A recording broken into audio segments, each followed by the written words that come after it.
Welcome to Peninsula Seniors Lecture Series. Sit back, get comfortable, and let's go see what they have for us today. My name is Leanne. I'm the lecture coordinator for Peninsula Seniors. Today we have Robert Eckert. He is the recently retired chairman and CEO of Mattel, and we really appreciate him coming. Thank you so much.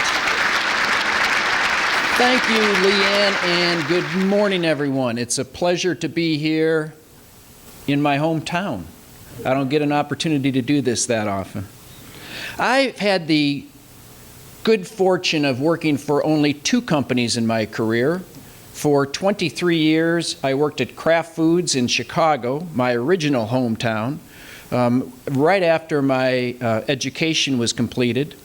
And then in the year 2000, I had the very good fortune to move here to the Palos Verdes Peninsula and begin working at Mattel. Now, I know many of you know Mattel, but here's a look. Shortly after moving to PV, my wife Kathy and I had the opportunity to go meet Ruth and Elliot Handler, the founders of Mattel, in their home in Malibu. And there I learned many things about the company, including the story of the company's name, which you may not know. It's the contraction of MAT for Harold Matt Matson, and L for Elliot Handler. That's the Matt and the L. Matt was a financial fellow who had a stake in the company for a short period of time. And according to Elliot, who told me the story, they couldn't figure out how to get Ruth's name into the name of the company. They were looking at L Matt Ruth or Ruth Mattel or something like that, and he said it just didn't fit. Now, I think there may be at least another explanation, which is this goes back into the mid-1940s, and at that time, there weren't that many women running big companies, and Ruth ran the operations of Mattel for many years. Elliot was the toy designer and inventor. Here are some of the older commercials, some of my favorites, and maybe you'll remember some of these. Yippee! It's the Toy Roundup, and Mattel toys are full of action. Now they've got Popeye in the music box. Just turn the crank, hear Popeye's song. Oh, Chatty Cathy, oh, Chatty Cathy, oh. I'm Larry Lion. Mattel's new Vroom hot rudder engine. The fabulous new galloping horse from Mattel. Mattel's lie detector game is real fun. You can tell it's Mattel. It's wow! The company actually started in 1945 in a garage workshop near where we are today. It was in Hawthorne. And at that time, Elliot had borrowed some money to get some equipment, and he made picture frames that he sold to Sears stores. And with the scraps from the picture frames, particularly the lucite, he made dollhouse furniture. And that's how Mattel got into the toy business. It was originally through the dollhouse furniture. Today, headquartered in El Segundo, Mattel is the largest toy company in the world with about $7 billion in sales. And some of Mattel today actually predates the founding of the original company. For example, Fisher-Price, which was acquired by Mattel in 1993, was actually started by entrepreneurs outside of Buffalo in 1931. In 1959, Ruth invented Barbie, and in 1968, Elliot Handler invented Hot Wheels. In 1998, Mattel acquired American Girl. Many of you may have 9-year-old daughters or granddaughters who've grown up with these 9-year-old fictional characters at important points in American history. It was one of my daughter's favorite products. And most recently, near the end of my tenure at Mattel, in 2011, we acquired Hit Entertainment, the owners of Thomas the Tank or Thomas the Train property, which is a great preschool property. Today, with sales just over $7 billion, Mattel is not only the largest toy company in the United States, but it's also the largest toy company in the world. About half of Mattel's sales currently are outside of the United States. It was 29% of the company's revenues when I joined the company in 2000. So you can see much of the growth of Mattel in the last decade has come from outside of the U.S., where the majority of the world's kids live. We're in about 150 countries. Our headquarters is in El Segundo. American Girl is headquartered in Madison, Wisconsin. Fisher-Price is in East Aurora, just outside of Buffalo, New York. Hit Entertainment is in London, and our worldwide operations are headquartered in Hong Kong, as many of our toys are made in Asia. And as I've reflected back on my career, particularly at Mattel, and my experience, I found that the answer to some fairly simple questions can provide some insights into a business. And the first question I ask is, what are you good at? And I'm reminded of some books by a fellow named Marcus Buckingham. I read his books, and I happened to sit next to him on an airplane ride one day. And he tells a story in one of his books about the student, the child, who comes home with the report card. And it has 4 A's and an F. And what do you think the conversation at the dinner table is that evening? It's not the 4 A's, it's the F. And when we do at work, when we do annual performance reviews with employees, we frequently have a conversation about, here are the 3 or 4 things you do really well, and here are the 1 or 2 things, we usually call them opportunities for improvement. Here are the 1 or 2 things we need to work on to get a little bit better. And we spend the majority of the conversation then talking about those things that one can do to get a little bit better, instead of focusing on what makes the person special and what he or she is really good at, just like focusing on the A's in your child or grandchild's report card. And I think companies are the same way. You know, at Mattel, we are really good at toys. We're not really good at other things. And if you look at the history of Mattel and study it as I did when I joined the company, we've owned a circus, we've owned a movie production studio, we've owned a pet food company, we've owned a software company. We don't do those things well. We do toys well. In fact, thinking about Marcus Buckingham and thinking about focusing Mattel on what it is we do better than everybody else, we created early in the year 2000 a vision statement for the company. It says, world's premier toy brands for today and tomorrow. And every word is really important. Worlds, meaning we want to be global. 29% of our sales were outside of the U.S., and we wanted to increase those sales. Premier, connoting we wanted to be the best at everything we do, the best inventors of toys, the best marketers of toys, the best supply chain and distribution of getting the toys to the right place. Premier. Toy brands is really what differentiates Mattel. We do toys, but we do brands of toys. We're not very good at what we sometimes call plastic by the pound toys. We're really good at branded, high-quality toys. And for today and tomorrow simply means keeping up with kids. Kids are changing, and our target audience for Fisher-Price is newborns to 1 or 2, 3-year-olds, and then the Mattel brands are maybe 5 to 7-year-olds, and then 8 or 9-year-olds are American Girl. So really from about age 0 to 10, and if you think about it, 10% of our audience changes every single year, and kids are constantly evolving. We do have some of the most powerful brands in the toy industry, led by Barbie and American Girl, Fisher-Price, Hot Wheels, and Thomas & Friends. Those brands are consistently ranked in the top 10 of all the toy brands around the world. We've also got dozens of other leading brands.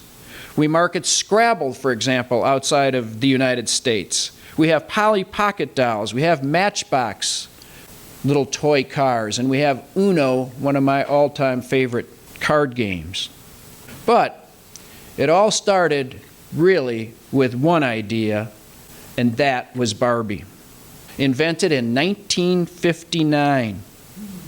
My wife, Kathy, tells the story of saving her allowance to have the $3 that Barbie cost back in those days.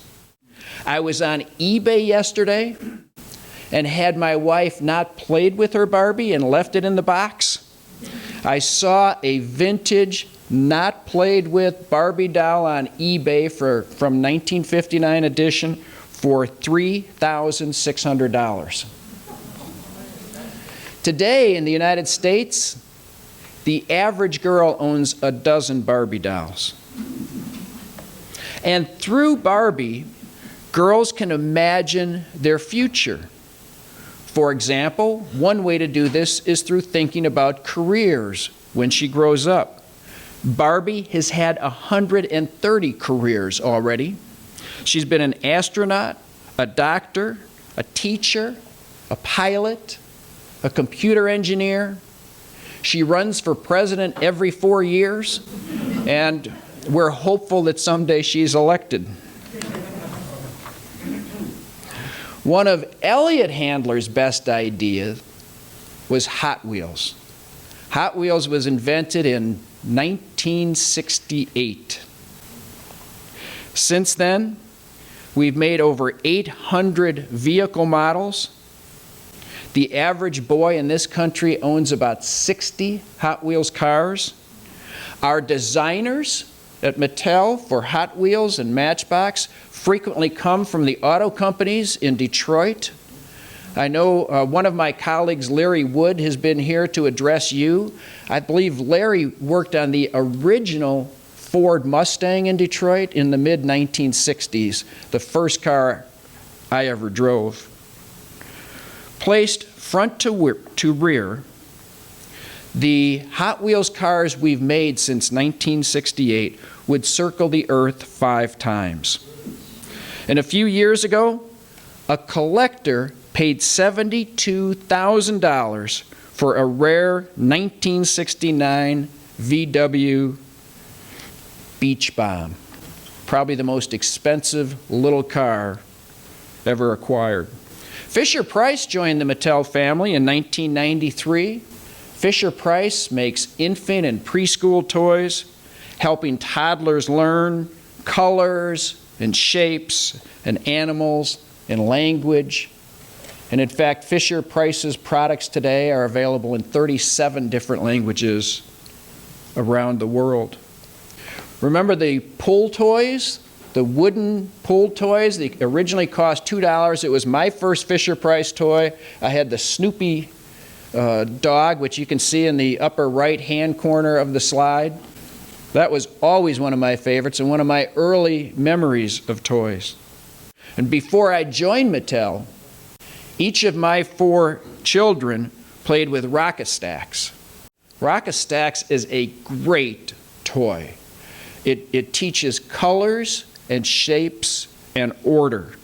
Since 1960, if we took all the Rock-A-Stacks ever made, we would have a pile 6,000 miles high. And did you know that American Girl is part of Mattel's family? Sales now are almost $500 million a year. And this is a great story in entrepreneurship in America. American Girl was started by a woman named Pleasant Rowland in Madison, Wisconsin. Pleasant was a school teacher, and she was frustrated trying to get her girl students to get interested in history. And one day, while visiting Monticello, she had the idea, Pleasant did, of creating fictional girl characters and placing them in important points in American history. So she would take a 9-year-old character and put that character in a story about the Revolutionary War, or the Civil War, or the Depression. And she created books. That's how American Girl started. Each character had 6 books that told the story of that time period through the eyes of the 9-year-old girl. And one day, Pleasant was in Chicago, and she noticed some dolls in the Water Tower Place Mall that were higher-end dolls, larger and more expensive than Barbie dolls. And that gave her the vision of creating three-dimensional versions of her characters and getting into the doll business. And then along came Mattel for the acquisition in 1998.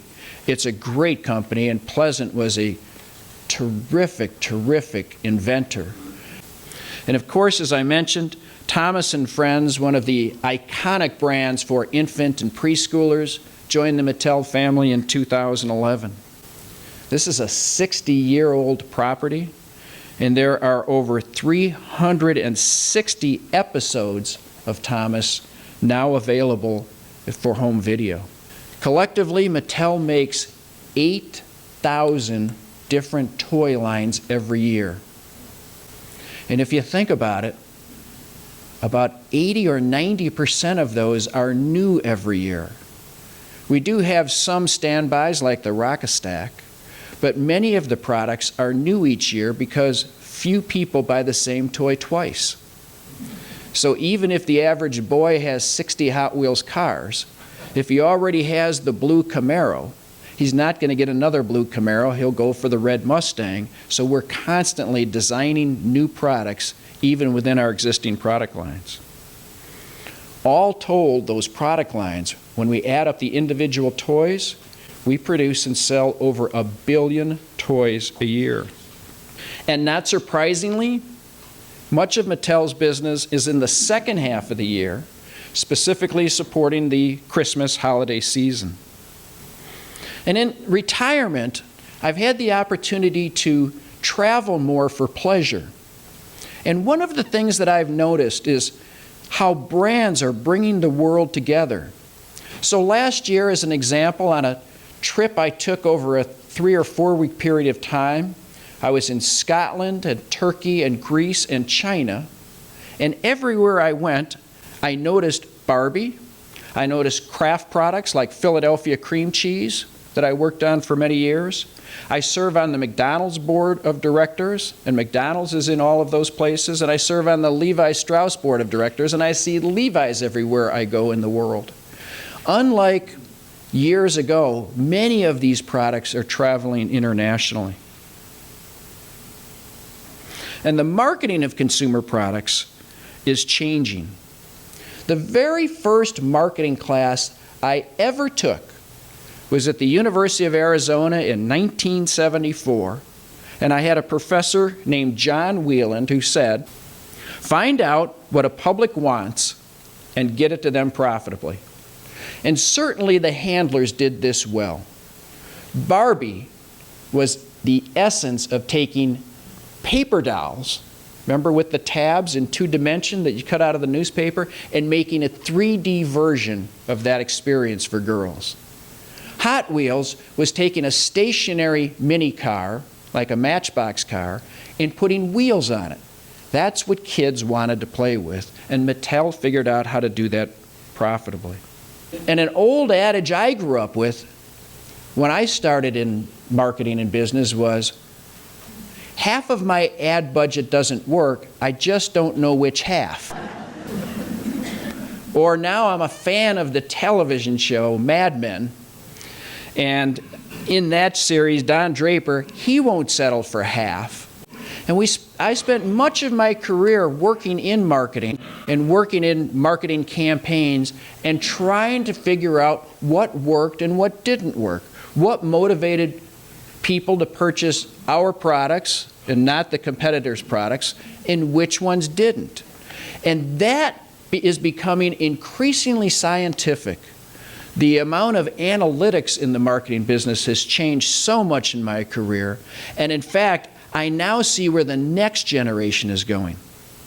I had the opportunity last year to meet a fellow named Dr. Mazziata at UCLA, and I believe he's a resident of the PV Peninsula. He has used PET scanning of the brain to detect dementia and Alzheimer's. And he told me of the application for this new science, one of which is this. He can look at someone's brain map and predict what advertisements they'll like or dislike. So he told me about an experiment that he had ran. He took something like 10 or 20 people. He took a scan of their brain. He then showed them a series of television commercials from the Super Bowl, and he predicted with 100% accuracy which commercials the people would like. So most of marketing in my career has been looking at the rear view mirror. What did we do and did people respond? We now can see, looking forward, being able to predict what they'll respond with accuracy, and that'll make us much more efficient. At the same time, how we communicate with people is changing so rapidly. This on the screen is an infographic. I love infographics. When I started in my career, when we wanted to show something on a slide, we had chart tape. It was tape with lines and hash marks, and we would cut the tape and we would make charts. And then we would go to the mimeograph machine, and we would mimeograph the papers. And we had the big advancement of the Selectric typewriter. And now, with all of these things available on computers, this chart just shows from last year's NCAA basketball tournament the number of people that were engaged online. And my favorite statistic, all the way to the right-hand side of this chart in the middle, is the number 86%. It says that 86% of people were viewing the NCAA basketball tournament while they were at work. How do they get the TV in there? It's on their computer screen. The question is, how do they get the TV? With your computer screen, or today with a cell phone, you can watch all sorts of things every day. It's just incredible how much this has changed. I remember the very first personal computer I had in an office. An information technology person came in, set this machine up on the credenza behind my desk. And when he turned it on, I said, "You just plugged in a $5,000 nightlight. I don't know what I'm going to do with that thing, but it sure looks pretty and it brightens up my office." And today, we use telephones and computers for communicating and doing almost everything. But my point in that section is to really talk about finding out what you're good at. Whether it's a company, whether it's your own, thinking about yourself, whether it's thinking about your children or grandchildren. My concern is we're spending too much time trying to work on the things that we're not good at and making ourselves average, and not focusing on the things that make us really special. And one of the things that makes Mattel special is it is really, really good at creating, inventing toys and bringing them to the marketplace. And when the company has stumbled throughout the years, it almost always goes back to we lost our focus on what we do better than other people, the toy business. Another thing I learned in my career was the power of concise communications. My favorite quote, which I use all the time at work, is from Mark Twain, who said, "I wrote you a long letter because I didn't have time to write a short one." And I tried to put this into practice. So every year, right after the holiday seasons, I would write the annual letter to shareholders, which would then be published in our annual report. It turns out there's a second audience for the annual letter to shareholders. Who do you think that might be? Not just shareholders, who else would I write to? I would write to the employees of Mattel, because I knew they read the annual report as well. Why? Because I sent it to them. And remember, even though Mattel is headquartered here in El Segundo, 90% of Mattel's employees don't work at headquarters. And the majority of Mattel's employees don't have English as their primary language now. We're such a global company.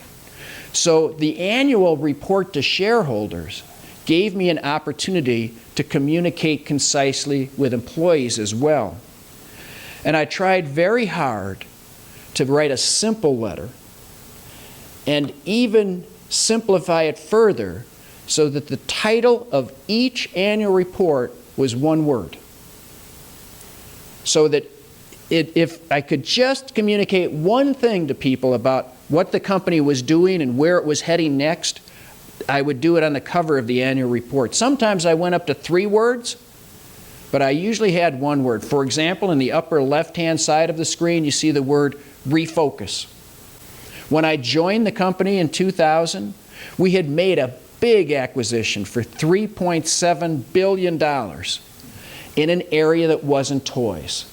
It was computer software, and it wasn't working out well for Mattel. And so one of the first things we wanted to do was refocus the company back on what made it successful, on what it does well on the toy business. And that's an example of what I tried to do every single year in that annual letter. Write a short letter, what the company had done well in the prior year and what it needed to work on in the next year, and try and use that ultimately in 1 word. I also found it very important to have the right incentive program in place at work, no matter what company it might be. You know, I think people get up, and when you say, we'll give you a bonus for doing whatever it might be, they'll try really hard to earn that bonus. And sometimes when we see companies with big failures, I think we can go back and look at the bonus system and say, we gave people the opportunity to make a lot of money for doing the wrong thing. So we tried really hard at Mattel, and we continue to try hard to get the bonus structure right. In the year 2000, the company was not generating profits, so we tried very hard to focus our employees around the world on the simple concept of NOPAT, as you see in the screen here, net operating profit after tax. That is, how much money does the company make? And less CC, a capital charge. That is, what do we have to deploy in capital? What assets do we have to use to generate the profits? In the case of Mattel, it's usually inventory. We make the toys in advance of the holiday season. Those are assets, that's capital we deploy. And then we convert that capital into profits. In the year 2008, we changed the management incentive system a little bit by adding gross margin. So gross margin is simply the sales price of a toy less the cost of producing that toy. When Mattel did well as a company, that difference was about 50%. Selling price of $1, 50 cents cost of the product, a 50% gross margin before our expenses. When Mattel wasn't doing so well in the marketplace, our gross margin fell below 50%. So we simply said to our employees, if the company delivers a gross margin of 50% or more, we'll have the opportunity to earn a little bit bigger bonus. And sure enough, if you look at Mattel's performance since 2008, the gross margin has been 50% or higher each year.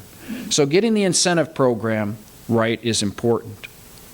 I've also come to admire folks in business who practice the 80-20 rule.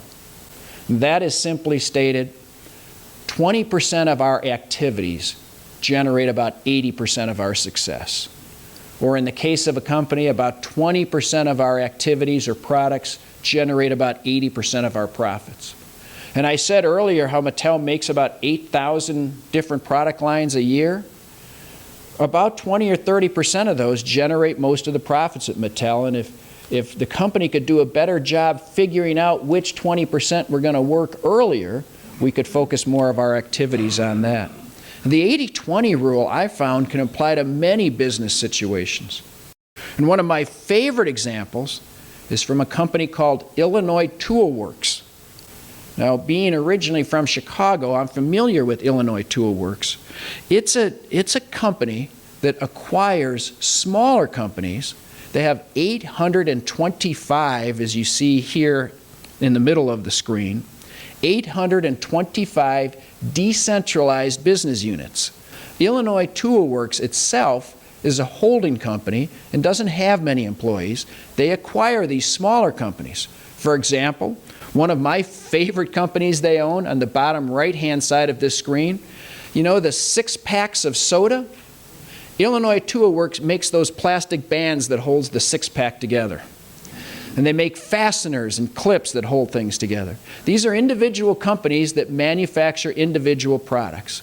And what Illinois Tool Works does is it acquires a company and works very hard with the management of that company to figure out, to identify what are the 20% of the activities the company does that generate 80% of its profits. And they say to the company, don't do anything else. Let's take all of our employees, forget the other 80% of activities, let's have everybody work on these 20%, and it's successful almost every single time. Or I saw the same thing in Mattel's boardroom when I would be giving a presentation about something complex, and one of our directors, a member of the Mattel board of directors at the time, who was Ron Sargent, the chief executive officer of Staples, Ron would sometimes just raise his hand when I was going through some long-winded point, and he would say, "Bob, is the juice worth the squeeze?" Another one of my favorite quotes in business. And I think a corollary to the 80-20 rule is, do you focus on big ideas? Do you focus on big ideas in life, and do you focus on big ideas at work? Certainly the founders of Mattel, Ruth and Elliot Handler, focused on big things. You can tell it's Mattel. It's swell. We learned very early that without the child's participation in one way or another, you might not have play value. I designed a mouse guitar and had one of the Spanish guitar makers make it, the real one. And then during the show, the kids surprised Jimmy Dodd with his mouse guitar. That was his birthday. In the meantime, we had our mouse guitar ready for the market, you know.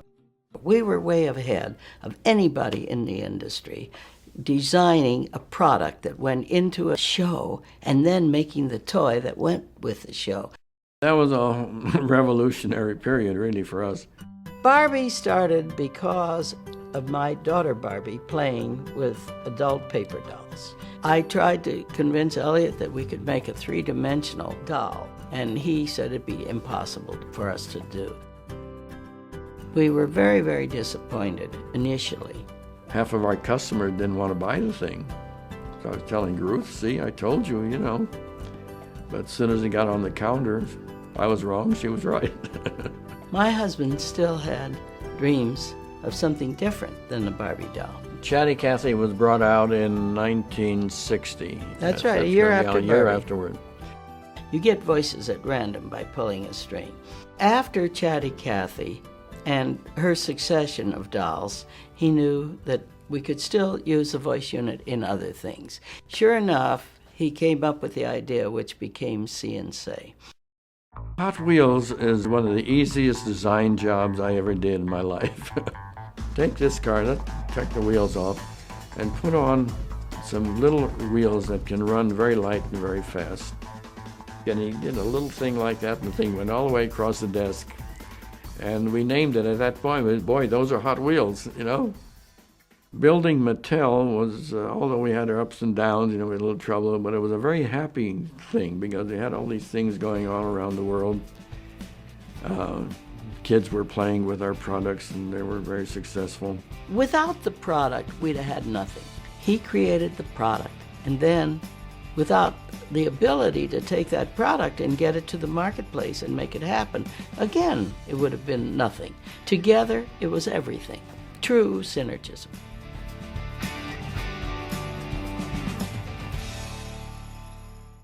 The handlers focused on big ideas and they took big chances. For example, Elliot in that video referenced the mouse guitar. They had the opportunity to sponsor the Mickey Mouse Club. I remember watching that television show as a kid. It was one of the first children's television shows, dedicated exclusively for kids, and I'd watch it after school when I got home. This goes back to the time when television was just becoming popular here in the United States. And in fact, the handlers invested $500,000, their entire net worth from the company they had built over a decade. They invested that to do advertising on the Mickey Mouse Club, and that really propelled the company. So they focused on big ideas, they took big risks. Not all of them worked, but some of the big ones worked really, really well. And so Mattel people try and keep that in mind and also focus on big ideas and what might be the next big product line, what might be the next Barbie. And certainly one example is in the marketplace today. It's called Monster High. Monster High is already a $1 billion brand at retail. And it's not just in toys. Girls can have Monster High t-shirts, Monster High jewelry, all sorts of things around the Monster High characters. And the characters are very different. Now this is for girls a little bit older than the typical girl who likes Barbie. So it's for 8 or 10-year-old girls. And the storyline behind Monster High is girls in high school who are a little bit different. They're different because they are the offspring of famous monsters. So it's Werewolf's daughter or Dracula's daughter all going to high school together. And it's cute and it's available online and it comes in many, many, many different products. And it's a little quirky. It's consistent with some of the themes around things like Harry Potter and magic and wizardry and things of that nature. But we're constantly looking for the next big idea at Mattel. And one other thing I learned from successful leaders in all walks of life, not just business, but military leaders or religious leaders or nonprofit leaders or folks who've done well in all walks of life, is the importance of a leader trying to create a vision for the future and helping people achieve that vision. So for example, we had the vision for Mattel, world's premier toy brands for today and tomorrow. We wanted to demonstrate that if we achieved that vision, if we continued to keep up with the marketplace and create world's premier toy brands, we would do well, and in the case of a public company, the shareholders would do well. That becomes the easiest measure of our success. And in this chart on the screen, you can see the total shareholder return of Mattel for the decade of the 2000s. Total shareholder return is the combination of dividends we pay for those who own the stock and the appreciation of the price of the stock over the period of time. And you can see in the red part of the line, that's Mattel's total shareholder return of about 11% annualized. And you can see how it performs against other stocks, either a large basket of stock or other toy company stocks. So we always wanted to remind people what it is we're trying to achieve, and at the end of the day, we work for the owners of the company, the shareholders. But in the immortal words of Will Rogers, he would say, even if you're on the right track, you'll get run over if you just sit there. So it's important to continue to advance the ball and not be satisfied with your current success. And one of the things I really like today about where business broadly is heading is in the area of social responsibility, as this pyramid on the screen shows. At the bottom in blue, when I started in business, we thought our responsibility was mostly about compliance. We need to comply with the rules and the regulations put forth in front of us. And then over my career, I saw the growth of sustainability. That is, let's make our products, let's market our brands, but let's not hurt the environment or hurt the planet for the next generation of people. How can we be sustainable? Think of the origin of Mattel. Elliot, with the scraps from his manufacturing of picture frames, becoming some other product. That's a good lesson in sustainability, instead of throwing something away. But today I see the emergence of the top of this pyramid in red, the shared value. And that is, things that a company can do that are good for the company, good for its employees and its owners, but also good for the public. One of my favorite stories of the emergence of shared values is this. A friend of mine, Terry Lundgren, who is a fraternity brother of mine at the University of Arizona, Terry is the CEO of Macy's. And one day, Terry had some visitors in his office from Rwanda. And he thought they were coming in to ask for some sort of donation. You know, Rwanda has been one of the hardest hit countries on the planet due to decades of civil war. But it turned out these women were calling on Terry not to ask for a donation. Rather, they wanted Macy's to carry the baskets that they were weaving in Rwanda. The majority of men in Rwanda had been killed. The women are leading the tribes, and the women are trying to build a society. And they are really good. Go back to Marcus Buckingham and what we're good at. They are really, really good at weaving baskets. And so they said to Terry, we want to sell our baskets to be able to invest in our country. We don't want a donation. And so Macy's started carrying the baskets made by the women of Rwanda. It's good for Macy's. They sold the baskets and made money. It's good for Macy's employees and its shareholders and customers. But it's also good for the women of Rwanda. In this shared value, what is it that a company can do to help society, not detract from society, to me is a great move in the future of business.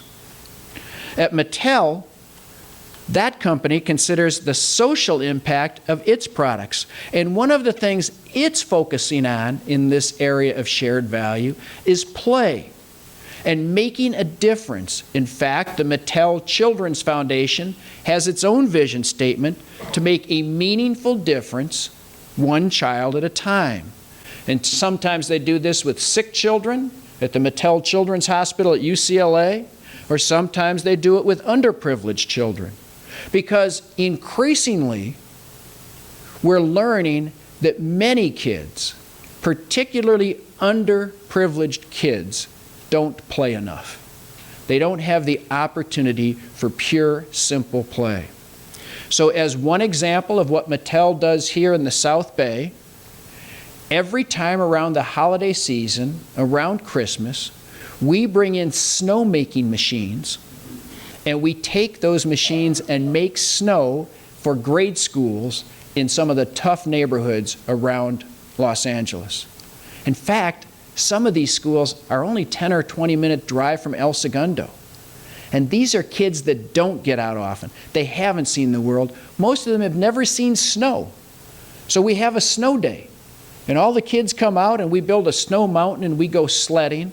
We bring that play experience to more kids. And that's good for Mattel. We like kids who want to play more and buy our toys, but it's also good to promote play for those who don't get the opportunity that much. Mattel's philanthropic impact is meaningful. It represents about $20 million a year. As you can see in the green circle on the center, the lower left-hand part of the slide, we donate about 1 million toys a year. If you go to almost any children's hospital in the United States, you'll see Mattel toys in the waiting room. And we contribute about 2% of the company's pre-tax profits every year for charity. And we think about our impact on the planet and on the world. Mattel has coined the phrase, we want to design it, make it, and live it. You know, one of my favorite stories in this area is packaging. I don't know about you, but when my kids were younger, it was pretty clear to me that Mattel overpackaged many of its toys. Christmas Eve, late at night, trying to get the toys out, trying to assemble them, trying to follow directions is a tough experience. I know. I have 4 kids, 2 grandkids. I know what Christmas Eve is like in Mattel's packaging. Too many twist ties, too many things that are holding the product to the package. And if you look at Mattel's products today, it has fewer twist ties. The product is still nice when you look at it on the shelf at your local Toys R Us or Walmart or Target store. It's still pretty, but it's not bolted down there to make it difficult for us to use as consumers. So that's designing the product with making it easier for folks in mind. We make it that way. I saw a package in one of my last trips to Thailand, Malaysia, to visit a Mattel factory that makes Hot Wheels cars. If you buy a 5-pack or a 10-pack of Hot Wheels cars, there's a package behind where the cars are that hold the cars in place. That's made out of usually some sort of plastic or PVC. This plant was experimenting with making that backing out of sugarcane, a natural resource that is plentiful in the Far East.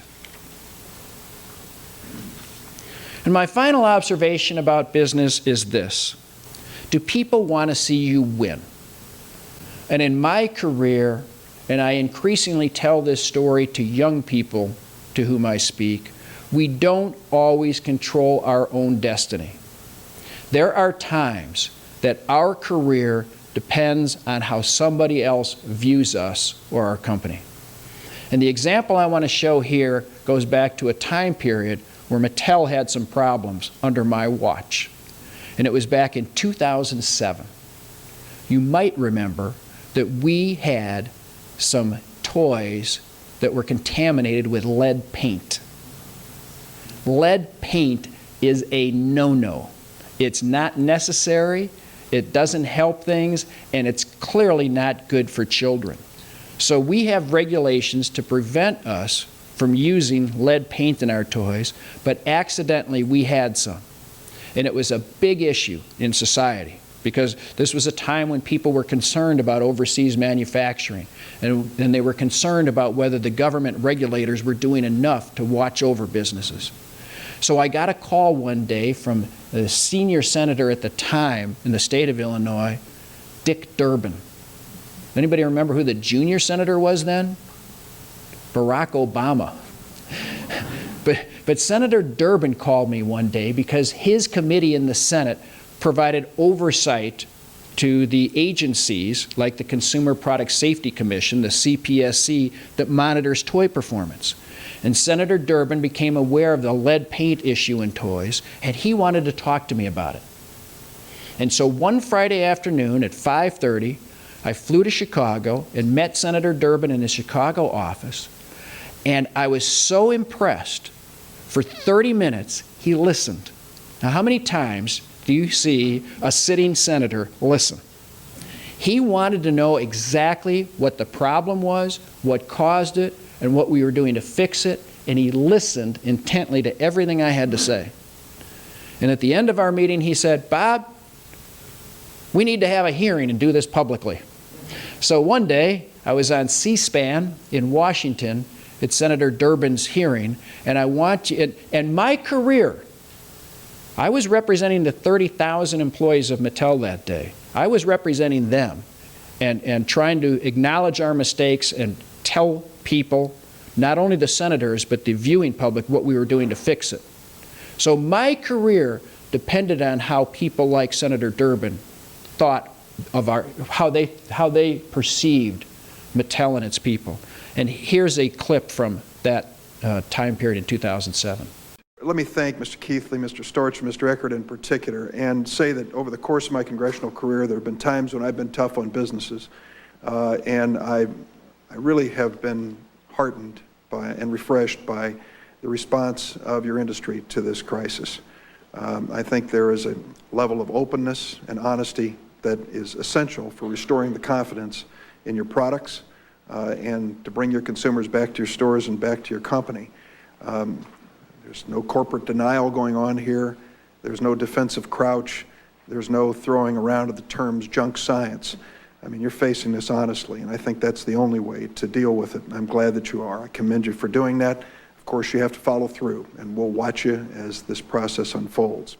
You know, one of the things I was reminded from that episode, which was a hard time for all Mattel employees in 2007, were the simple values my parents taught me. We all make mistakes. None of us is perfect. When we make a mistake, we acknowledge the mistake, we apologize for it, and we make sure people understand what we're going to do to make sure it doesn't happen again. And companies make mistakes, and people make mistakes. We all do. And it's how you handle a mistake. I've seen some big companies not do well in tough times because they didn't acknowledge that they made a mistake. You know, I think one of my favorite examples is watching what happened down in the Gulf when BP got in trouble with the big problem that they had. And it took so long for people to just say, you know, somebody made a mistake and here's what we're going to do to fix it. And I don't think that's wise. Values count. Values for individuals, and I think even values for company. And here are Mattel's values. Mattel wants to play. They play with passion. They play together as one company, regardless of what unit they're in. They play fair. They are tough competitors, but they compete fairly, and they want to grow and be more successful for the next generation. And the company has been recognized for doing well and doing good. We've been on the Fortune 100 Best Companies to Work For list in each of the last 6 years. We're a leading corporate citizen recognized by the world's most ethical companies, as you can see in the upper left-hand corner of this slide. And we've moved up to the #2 spot in the last year of the 100 Best Corporate Citizens as named by CRO Magazine. It's important for the people of Mattel, and it was certainly important for me as a leader at Mattel to make sure people and the employees could feel good about their company and the owners could feel good about their company. I was a very lucky guy. I worked for 2 companies, Kraft and Mattel. Great companies, products that I was proud to be a part of, and as a father, as a parent, I served our products, my wife did, whether it was macaroni and cheese to our children or Hot Wheels to our son. These are great, iconic brands, and I had the absolute pleasure for all of my career to be associated with those fine companies. And it's been my pleasure today to speak with you, my hometown. So I appreciate the opportunity to see you today, another beautiful day in Palos Verdes, and thank you for having me here.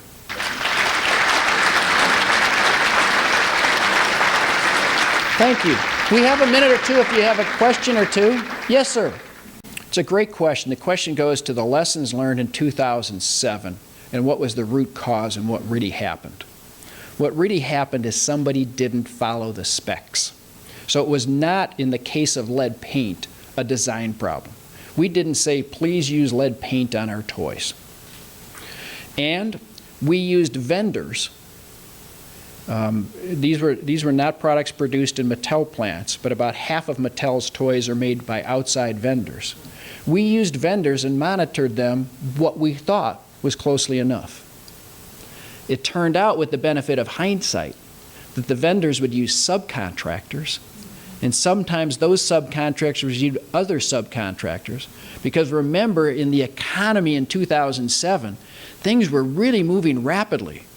Those were the great times, and manufacturing overseas was really expanding quickly, and some of these plants had reached their capacity level, and we didn't know it sufficiently well, and they were subcontracting to people we didn't know, and with the benefit of hindsight, didn't sufficiently monitor. So the lesson was, boy, things can, you still make mistakes, accidents happen, but the sieve of quality control has gotten a lot tighter over the years. So that we now know when a vendor makes our toy, not only the vendor plant, but who the subcontractor is, and we limit how many subcontractors they may choose. And we have more quality people out in the field looking to make sure we know where all these parts come from, because it was almost always one small component that was painted wrong. It was painted using paint that was out of our spec and wasn't tested, and we didn't know about it until it had already been produced. So the lesson learned was, boy, as Ronald Reagan would say, trust but verify. And Mattel is verifying a lot more than it did before we had the problem. And it wasn't just a Mattel problem, it was others as well. But we knew we made mistakes. And we want to make sure that when we make mistakes in the future, we catch them earlier if at all possible. The question is a great question. It's about lessons learned in life and not just business, and I don't separate the two. Most of the things that allowed me to be successful in business, I learned from Pearl and Elmer Eckert. But my point is, at the end of all of this, when we think back on our careers, we don't remember the little things in life. We don't remember the little skirmishes in business. I was in a skirmish every day. Nobody remembers the skirmishes. We remember the big things, the important things. So my view of life and of business is we're only going to be here for so long, whether it's our career or whether it's our life. Do something important. Make the world a better place. That's what my parents taught me. Just Bobby, you're a lucky kid. Make the world better. And that's what I try and do. And that's all I want my kids to do. Most of my kids, at least 3 of my kids, aren't going to be in business at all. No business career. That's fine with me. I tell them, I don't care what you do. Just be happy, and you're a lucky kid. You're advantaged by, from where you came. Remember, you had a 1 in 30 chance of being born in this country, the greatest country in the history of the world. A 1 in 30 chance. We got that lottery ticket. Do something with it. Make it better. Thank you for watching Peninsula Senior Lecture Series. I'm Betty Wheaton. See you next time.